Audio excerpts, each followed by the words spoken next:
DUNU DK3001BD, or known as Brandance, $549 premium IEM, and perhaps one of the most beautiful IEM from DUNU this year, 2024.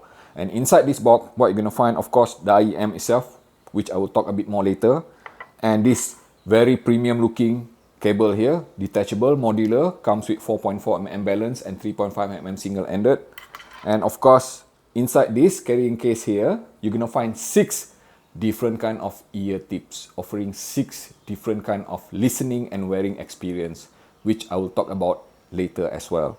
Being a hybrid, it contains 4 balanced armature and 4 microplanar and 1 dynamic driver. So it is a huge IEM.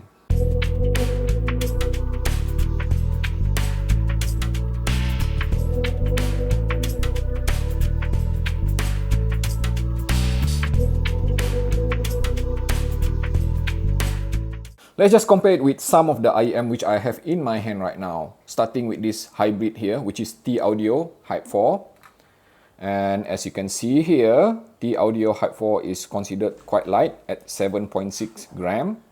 And I have another multiple driver IEM here, which is FIO FA19, also 9 drivers inside.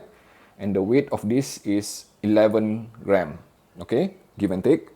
And let's just see the biggest IEM which I have in my collection, which happen also to be the heaviest, which is Hydis MP145, just under 15 gram.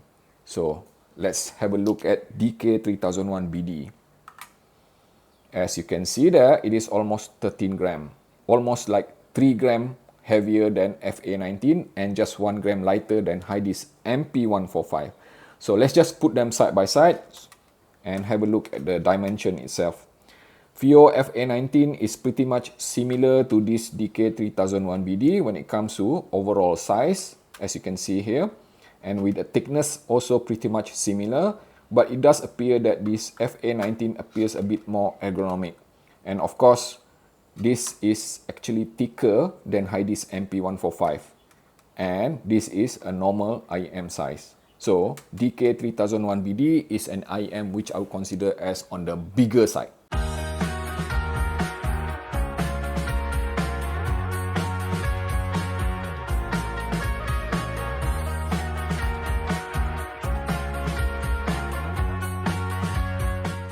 DK3001BD is a big IEM.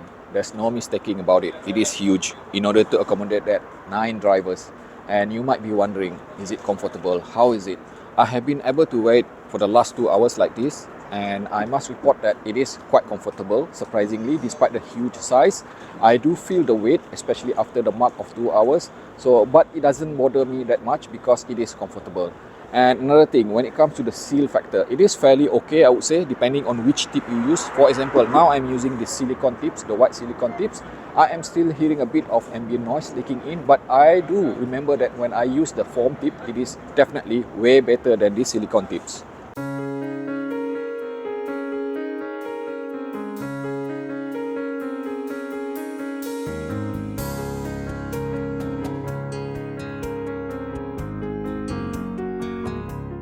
The sort of sound experience that you get from this DK3001BD depends on several factors.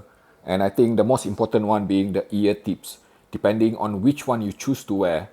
As I have shown you earlier, there are 6 different types of ear tip, each offering different kind of sound experience. So I'm just going to bring some of the example which I have tried so far. I started off with the DUNU SNS, which is very popular. And this ear tip especially offers the kind of details, resolution, imaging which I would consider as the very best among all of the ear tip. But it also does appear to be kind of a bit too clinical, kind of a bit dry with the overall sound timbre. So I switched to foam tips, which is provided as well inside this box. And that foam tip offer a bit more of balance, a bit more of dampening with the upper frequency. But it still does appear kind of a bit edgy, kind of a bit crispy to my taste. And then after trying out several ear tips, including the smaller, narrower bore, I actually ended up using the stock ear tip, which is the white one, which I am wearing right now. Which sounded to me very well balanced, being articulate, analytical, and musical. And then the next important one, it depends on how you drive it.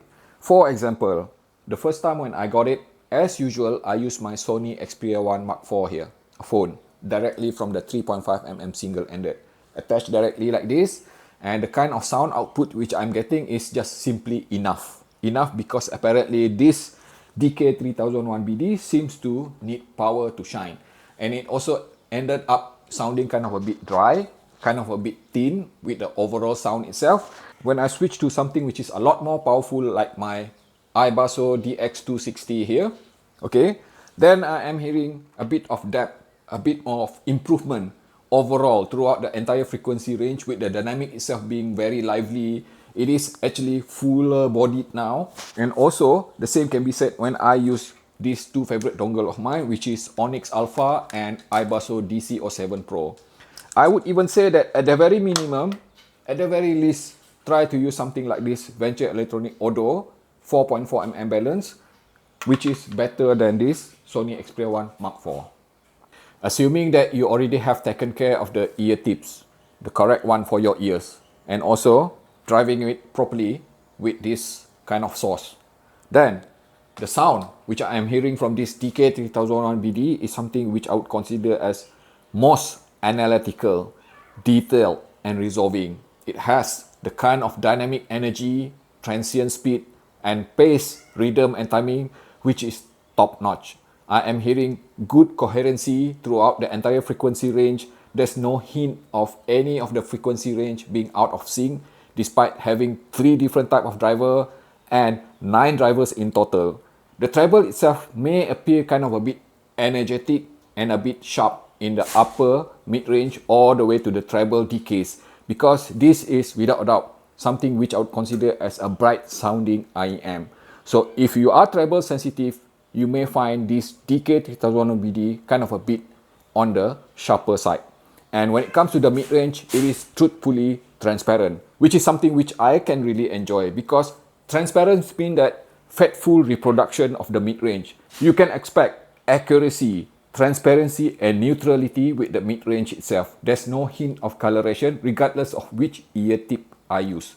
Now, when it comes to lower frequency, it depends on your taste and preference. The reason I'm saying that is because if you are the type of person like me who like mid-bass, then this DK3001BD has the kind of mid-bass which I would consider as closer to neutral target, which is clean, which is tidy, and fast, and very detailed. The depth, the resolution of the mid-bass itself is just amazing. However, on the sub-bass itself, I would say that if you love Harman type of deep sub-bass extension, then you might be disappointed with this DK3001BD, because the sub-bass itself does appear kind of a bit roll off. It disperses much earlier than how I would have observed it, like for example, the Audio Hype 4. In short, I would just simply say that this DK3001BD is not for everyone, especially if you love Harman sort of sound tuning, because it hovers closer to being a very mild V sound curve with emphasis on the upper frequency, with transparent mid-range, and with subdued sub-bass. But if you love mid-bass, then no problem. And on top of that, it is also highly technical. As I noted earlier, very resolving, very detailed, and it is also very holographic, which means I was able to use this DK3001BD for gaming. I was able to play my game and I was fully immersed with my game, because I get very holographic sound projection with a kind of ambience, with a kind of immersion, which is necessary for gaming.